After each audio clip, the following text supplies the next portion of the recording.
2026 में, कितने में? 2026 में 8 पे कमीशन के आधार पर, किसके आधार पर? 8 पे कमीशन के आधार पर कम से भी कम तनख्वाह कितनी होगी? किसकी बात बता रहा हूं मैं?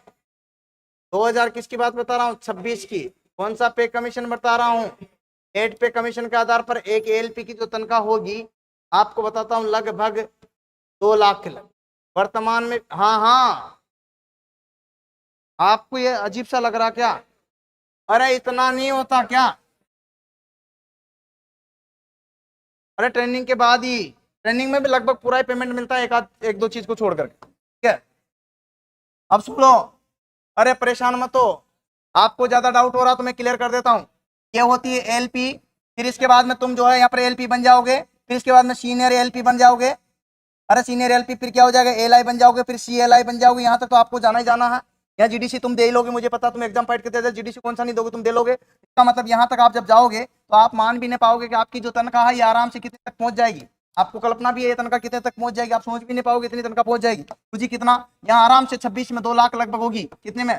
कितने में? 2026 में आपकी 2 लाख लगभग होगी। क्यों? क्योंकि इसमें नाइट अलाउंस मिलता है, रात में चलता है तो ओवर टाइम मिलता है। ज्यादा टाइम ट्रेन चलती 8 घंटे, ज्यादा चलती नहीं चलती? अरे ये तो 8 घंटे होते खत्म तो चल जाओगे, ऐसा तो नहीं है। का मतलब 8 घंटे से ज्यादा ट्रेन चलती तो ओवर टाइम मिलता कि नहीं मिलता? अरे नाइट अलाउंस मिलेगा नहीं मिलेगा?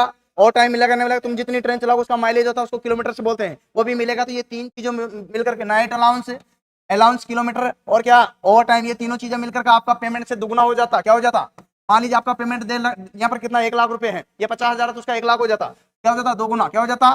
अरे दोगुना हो जाता, ठीक है? यहाँ पर ध्यान है, दुगुना। और दुगुना जब पेमेंट हो जाता तो इसका मतलब आपके आराम से देखिएगा 2 लाख हो जाएगी। अब 2 लाख रुपए ऑन एवरेज औसत मान लेते हैं हम। क्या मान लेते हैं? वैसे तो जो 9वां वेतन आयोग भी लगेगा, 10वां भी लगेगा, तुम्हारे तक तो कोई दिक्कत नहीं। अभी मैं बात करूं तो मेरी 2047 में रिटायरमेंट है। अगर बात करूं मैं नौकरी की तो 2047 में रिटायरमेंट है। मतलब मैं 34 साल लगभग नौकरी करूंगा। कितने साल? 34 साल। तो तुम भी लगभग 30 साल तो सभी करोगे, इससे ज्यादा ही करोगे मुझे तो लगता है। अगर मैं इसको दुनिया से 2 लाख को 30 से, कितने इस 2 लाख को केवल कितने से, अरे 1 साल की कितनी है? 12 से। कितने है तो कितनी हुई? 24। कितनी हुई? इस 24 को मैं कितने से गुणा कर दूं? 30 साल से गुणा कर दूं तो मुझे बताइए, कैलकुलेशन करके बता दूं।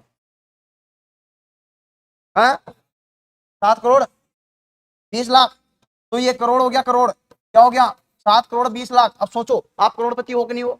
इसलिए लोग सम्मान देते हैं आपको, इसलिए लोग रेस्पेक्ट देते हैं आपको। एक छोटा छोटा आंकड़ा बनाया मैंने बेसिक रूप से, माइंड खराब करने वाला नहीं, माइंड सही करने वाला। मुझे लगता है कि ऐसे